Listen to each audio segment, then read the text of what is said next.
What's up? This is Cedric for 180 or Less, and I'm back with more fantasy football picks for Week 8. Now, there are a handful of teams with bye weeks in Week 8, so your lineup may need a couple of tweaks if you want to get that W this week. We're going to take a look at who you should start and who you should bench. This week, my starters are Jamison Crowder, Spencer Ware, and Ty Montgomery. Jamison Crowder has proven to be a reliable go-to option in Washington this year. He's coming off his first 100-yard receiving game of the season and has scored at least 11 points in 6 of 7 games this year. He's only owned in 37% of leagues, so it's likely he's still available if you're looking for a solid flex option. With Jamal Charles still battling injury, Spencer Ware has made the most of his increased workload. Since Week 5, he's totaled 45 total fantasy points, racking up 294 yards from scrimmage and 2 touchdowns in 2 weeks.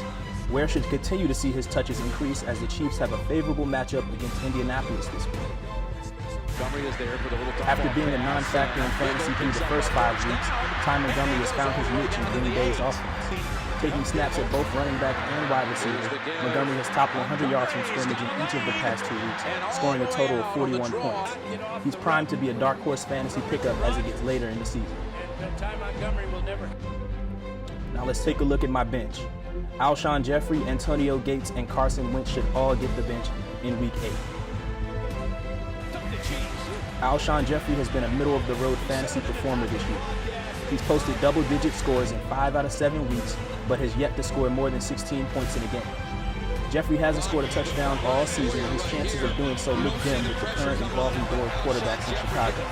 Jeffrey is set to disappoint in Week 8. Antonio Gates has been a top fantasy performer for nearly a decade, but it appears his days of dominance may be coming to a close. He's only scored 38 total points in 7 games and has failed to top 40 receiving yards in a game all season. He's also been battling injury all year, so the time is now to cut ties with Gates and consider other options at tight end. The number 2 pick in the 2016 draft, Carson Wentz, started the season strong but has hit a rookie wall as of late. He's only scored 15 points since Week 5 and has not topped 250 passing yards in a game since Week 2.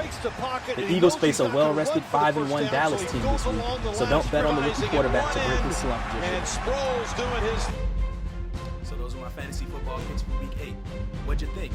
Don't forget to follow us on YouTube, Facebook, and Twitter, and leave a comment. I'm Cedric for 180 or Less. Peace.